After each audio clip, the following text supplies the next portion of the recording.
Well, I am going to welcome our next speaker. He is a person that I have got a chance to know now, and he has some great, amazing, incredible ideas on what to do. We need to move forward with that, and I'm going to bring him on board right now. He is the leader of the Libertarian Party of Canada. He ran for Prime Minister of Canada. Unfortunately, he did not make it this time, but we know that there can be other times. By training, he's a firefighter and a paramedic, so we're in good shape. And if he is doing well in that area, he knows about how we can live. I love the title that he has, Confronting Chaos Like a Firefighter. He is a firefighter, and he has done that in Edmonton. And now he's showing us how we can use these principles in our own life to get ahead. I want you to join me in welcoming Tim Moen. Thank you, sir. Thanks. All right, is this thing on? Can you guys hear me out there all right? First of all, it's an honor and a pleasure to be speaking here. I mean, I look around this conference and I see all my heroes. It's a little bit surreal, and I just want to echo what speakers like Derek Brose and Amanda Ratchwitz had said, that I'm no more special than any of you out there. We are all heroes in our own lives and putting order to the chaos in our own lives. Now, as I was introduced, I did run for Prime Minister of Canada in 2015. I ran on the platform. You might have heard of this slogan that became popularized as we put it out there in the world. We were just looking for any slogan or meme to catch on. We really had no idea what we were doing, and the meme that we put out was called, I want gay married couples to be able to protect their marijuana plants with guns. You guys ever heard that one? Yeah. That got me on the map, basically. We got interviewed on Fox News, CNN. The Canadian television station CBC has a version of The Daily Show called This Hour Has 22 Minutes, and those guys started making fun of me incessantly, and so we knew we were onto something. And based on the power of that one little slogan and that one little meme, I found myself leading a federal party and running for Prime Minister 6 months after I had written an article explaining how voting is immoral and how we ought to abstain from the political process altogether. And so it's been a bit of a surreal trip, and obviously I changed my mind, and a big reason I changed my mind was because of one man, Ron Paul. Ron Paul stood on a political stage, he spoke the truth, and he brought millions of people to liberty, and I think we have a lot to thank him for. So today I'm not talking about my role in politics. You know, I'm a little actually disappointed with Jeff Berwick and the organizers here at Anarchapulco for letting a politician up on this stage. But here I am, and I'm going to take the podium and do what every politician does and make a little bit of a stump speech. But today I want to talk about my other career. See, when I didn't get the job of Prime Minister, I had to go back to my day job, and as a day job, I put wet stuff on red stuff. I fight fires. I'm a firefighter paramedic, and so I respond to ambulance calls and fire calls. And I noticed during my run for office and being a leader in an organization that there was a lot of similarities between what I do as leader of the Libertarian Party of Canada and what I do on the fire ground as a fire officer. And I'll tell you a little story that kind of highlights what I'm talking about. A few years ago, I was called to a structure fire. It was an apartment building about 4 stories high, and we saw some smoke coming out of the backside. We were the first arriving fire truck, and as the fire lieutenant, it was my job to lead a team up to the top floor and find out where the fire is and do extinguishment and rescue if needed. So I had my group of guys.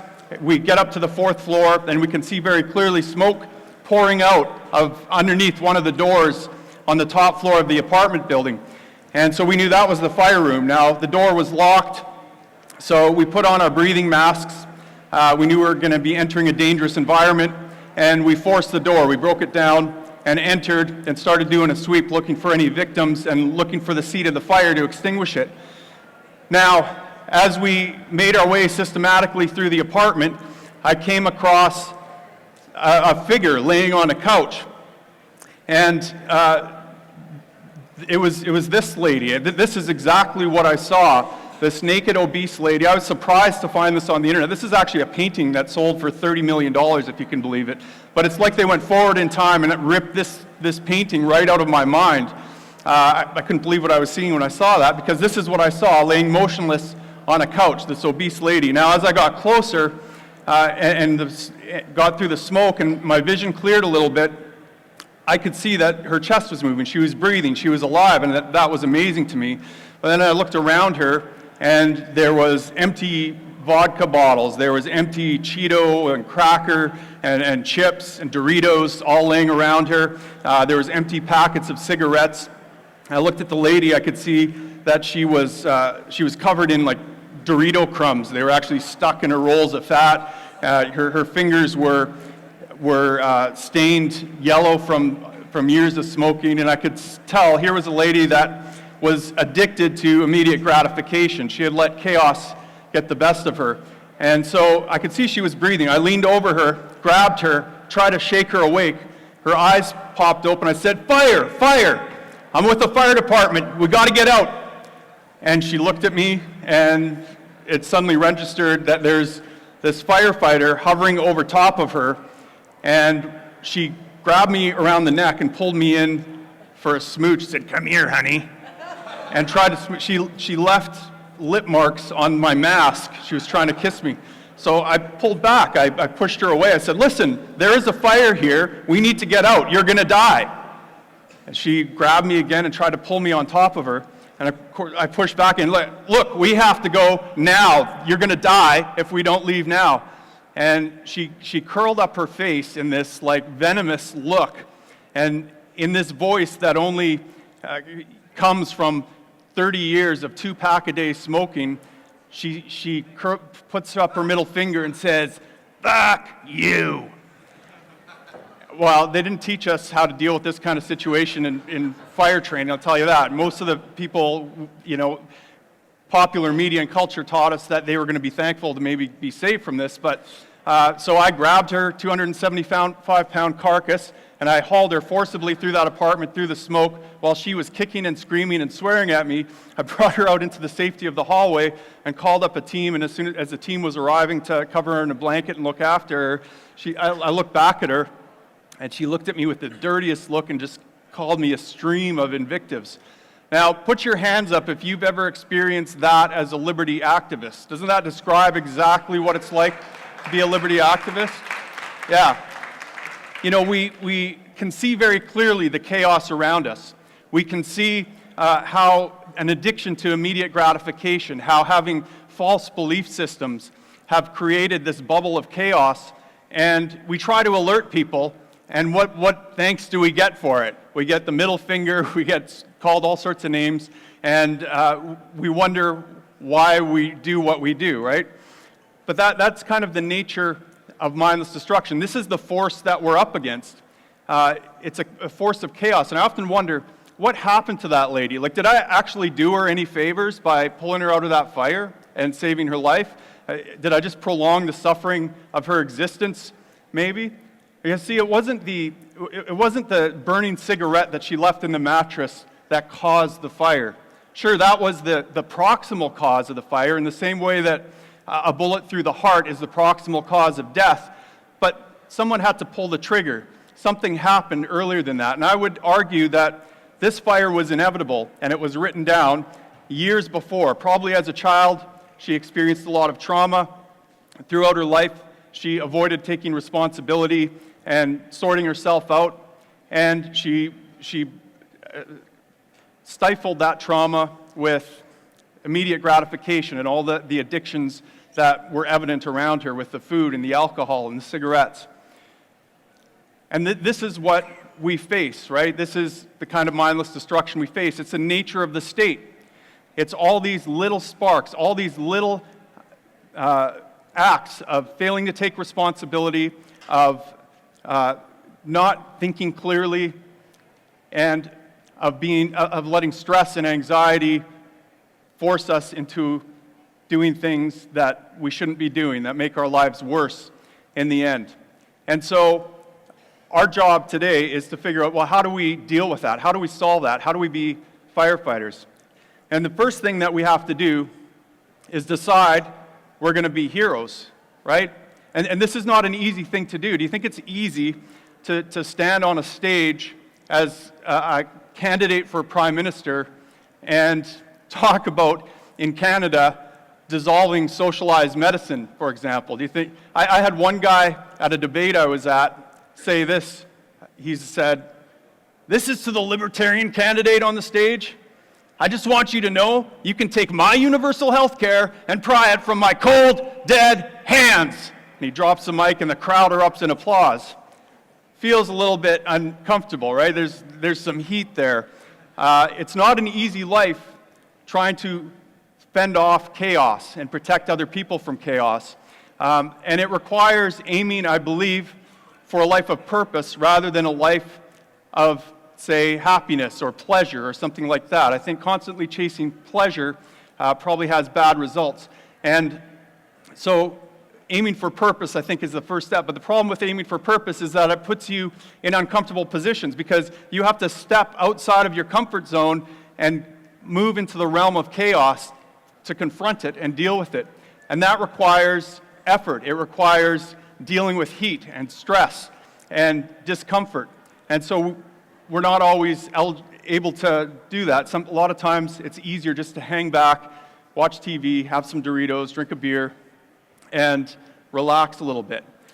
And then the next step, after we decide we want to be a hero, decide we want to confront chaos, live a life of purpose, rather than just mindlessly pursuing pleasure around, is to sort ourselves out, be the change we want to see, right? You can't be a guy that is incapable of climbing up and down ladders and hope to save other people. And this is what failure to sort might look like. This is examples of me failing to sort.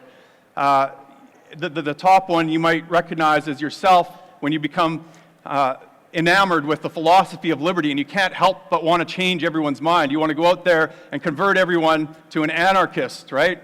And this is me at 4 in the morning or something like that, explaining to someone why they're wrong on the internet and getting nowhere because I'm completely impotent at doing that. Now, the picture below that is me after I stepped into a boxing ring I had no business being in.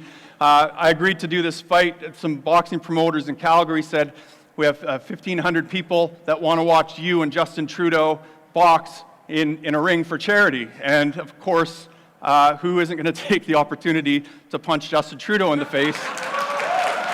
That was me. Yeah. So I agreed to do it. I had a month and a half to train, which isn't much for a guy with very little combative experience. But I wanted to punch Trudeau in the face. And so I agreed to do this charity match. I was committed. And now I found myself, of course, Justin Trudeau backed out.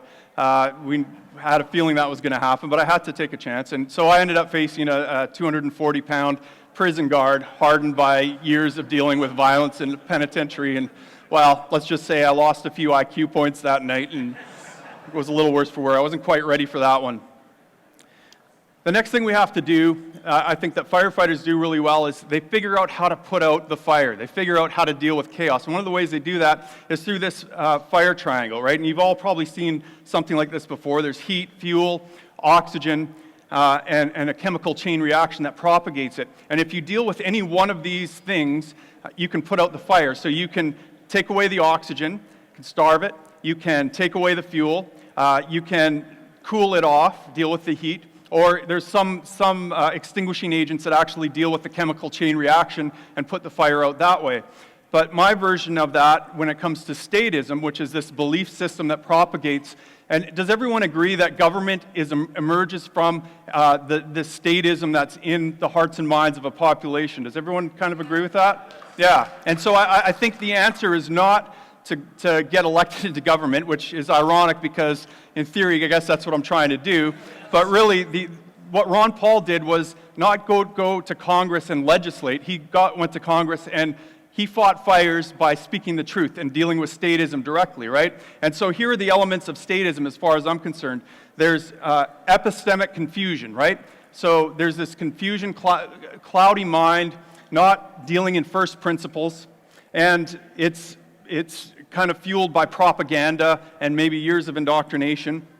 There's stress and anxiety. I mean, how many people are scared of environmental catastrophe or terrorism or the poor suffering or, God forbid, the roads? We need the roads. How are they going to get built? This is stressing me out. And then there's responsibility avoidance. People don't want to take responsibility in their own lives because it's hard, it's painful. And by the way, we're indoctrinated in this from day one in public school, aren't we? We're not responsible for our own education, for how we show up in the world. That's from an authority figure pouring down into us what we ought to do. So they're responsible always, and never us. And then it's all held together by culture. Culture kind of inculcates us. So my argument is if we study fire behavior, we can attack it. If we understand that culture, that we can isolate ourselves from culture by coming to Anarchapulco, we can help people think more clearly. We can teach people how to take on responsibility. And I'm seeing a lot of that here, aren't you guys? There's a lot of tools that you're being given here that allow you to take on responsibility. That's how we fight statism. And actually, the best firefighter I know was actually an arsonist as a teenager. He would light grass fires, and he was fascinated by how they behaved and how they moved, and he'd watch the fire department come and put it out. And then one day, his grass fire got away and almost took out a house, and he decided to smarten the hell up, and he became a firefighter. And understanding how fire works and how statism works helps you fight it. So there are a lot of people out there right now who are arsonists, right? These are the politicians and that sort of thing, but we also see a growing movement of young men who are kind of arsonists, who are trolls, who are lighting the fires of statism. They're trolling people. My hope is that we can convert these people to use their powers of meme warfare for good, because they will understand intimately how they can spread a fire through a culture. It happens very quickly. The next thing is to shine your boots. Discipline equals freedom. You know, we have a lot of things to do to tackle this problem of statism. There's a lot of tasks. And one of the things that is helpful is not waking up in the morning and looking immediately at social media and seeing all the mean things that the people are saying about the leader of the Libertarian Party of Canada. That just ruins your day, makes you ineffective. So it's good to have a structure and a discipline. And on the fire ground, obviously, we spend the first half of our day checking equipment, cleaning it, making sure it's operational. It's just an automatic response. And it takes away the requirement to constantly make decisions and make plans every moment of the day. So having discipline actually sets you free, because once those things are done and taken care of, housekeeping is taken care of, now you are operational. You're able to confront chaos. The next thing is to put on uniforms with care, to take care and take our responsibility seriously. Uniforms are a double-edged sword. I see a lot of young men, and I spent a lot of time as a fire officer teaching young men who are putting on this uniform and feeling pretty proud, and having the public come up and thank them for their service all the time, and having women fight for their attention. It can soon go to your head that, hey, I'm a pretty big deal, like I'm a firefighter. You start walking around like you own the place, right? And it shows up in how you treat people, how you treat your clients. We do this too as liberty activists. When we become maybe celebritarians, right? People recognize us as someone. It's easy to start thinking maybe you're better than other people. The ego starts to grow.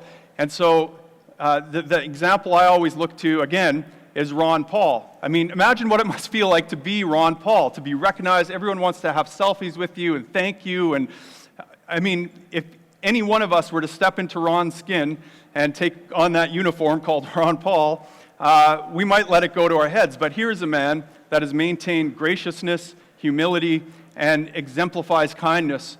And so my argument is that we ought to look at that role we take on as an ideal that we should always strive to achieve, but that we never quite achieve, that we're always failing. And so it keeps us humble, keeps us working to be better than ourselves. The other thing that's very difficult for libertarians, I have found, is teamwork, right? One of our biggest strengths is that we are starkly individualistic. We came up through high school and through our social lives quite often on the outside, right? Like, you don't see a lot of prom kings and prom queens becoming liberty activists. I mean, there's just a huge social cost you pay when you operate in a social group, and your statue and identity is kind of built up by that social group. We sit back on the outside, we're not invited in, and we say, okay, well, that's bullshit. That thing that they're doing there, that's ridiculous. Who do these people think they are? They can't boss me around. They're not that smart. But the thing that I think makes us very powerful critics of the system that we see around us is that we're also one of our biggest weaknesses. It's difficult for us to work in teams, right? Because working in teams requires negotiating. It sometimes requires doing things and operating with an organizational leader that isn't very competent or is a bit of a schmuck, quite honestly, sometimes. And so our first instinct is to take our ball and go home, usually in a rage quit, and where we flame the team and talk about all the nasty things about the team, right?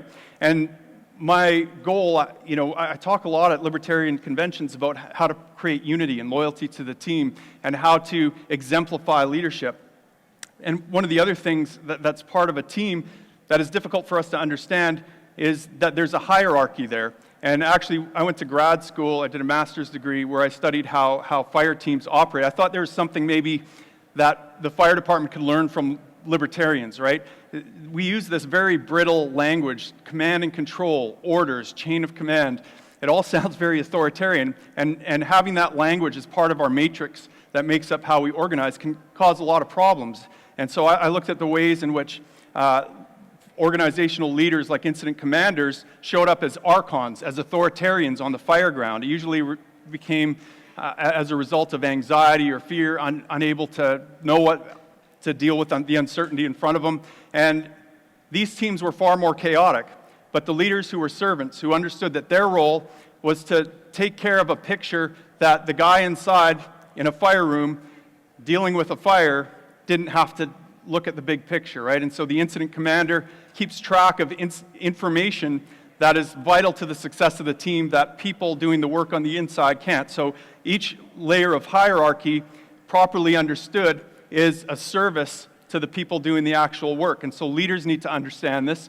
And now, because I quit my job as a acting battalion chief at a fire department, ran for prime minister, didn't get the job, I'm back paying the bills. And now, guess what? I'm the probie. I'm the rookie on the floor. I'm back on the nozzle, booting in the door, going in and tackling, putting red stuff on the red stuff.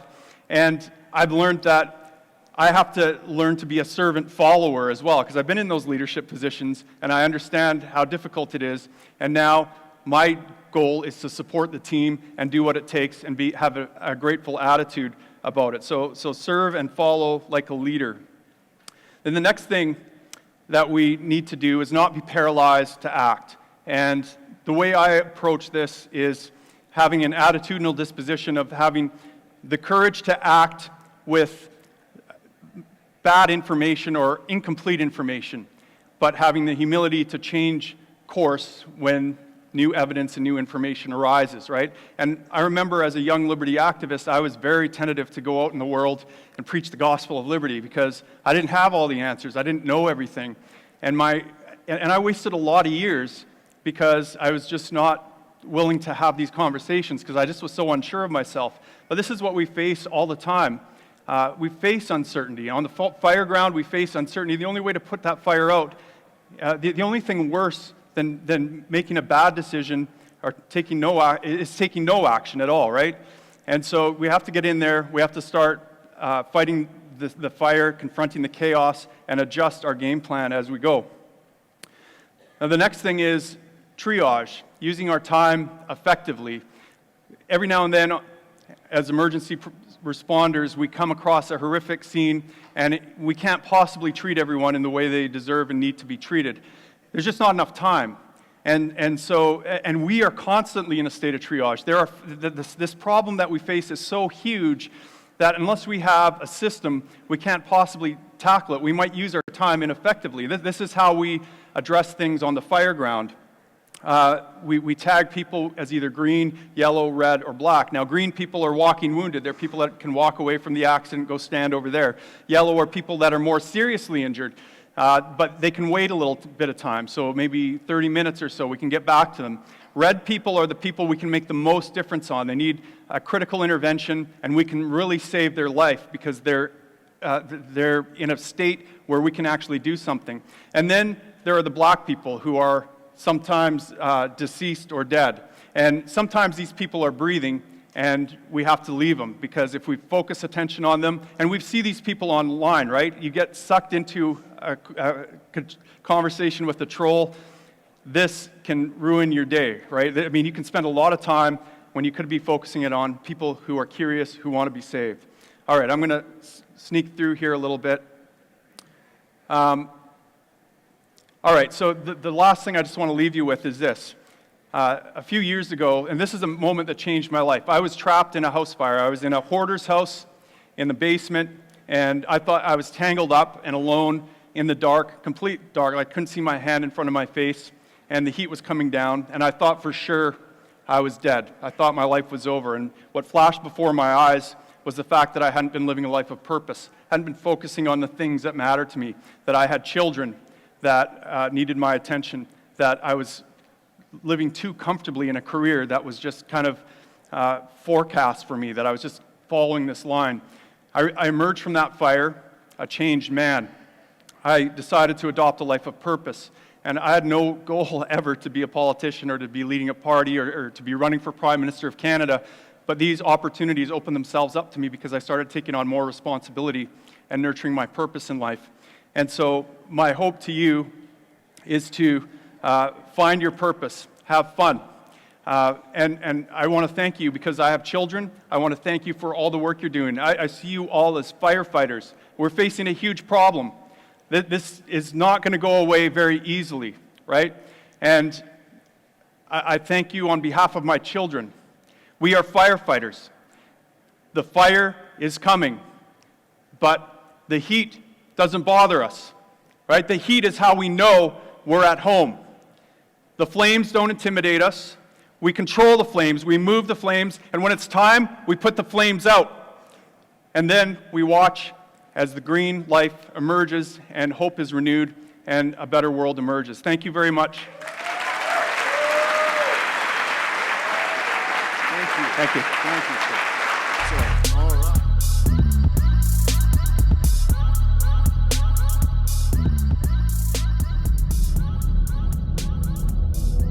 There was an idea. To bring together a group of remarkable people. To see if we could become something more. So when they needed us, we could fight the battles that they never could.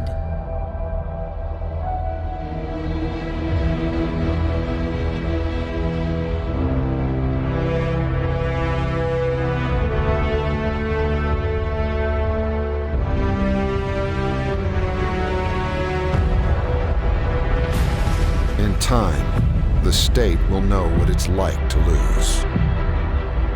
To feel so desperately that it's right, yet to fail all the same. Dread it. Run from it. Freedom still arrives.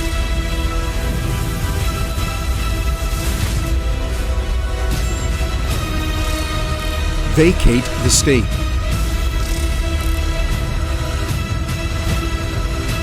Engage all the speakers and get this man a microphone.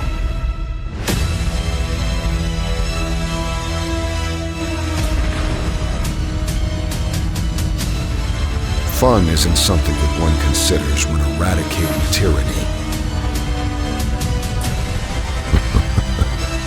But this does put a smile on my face.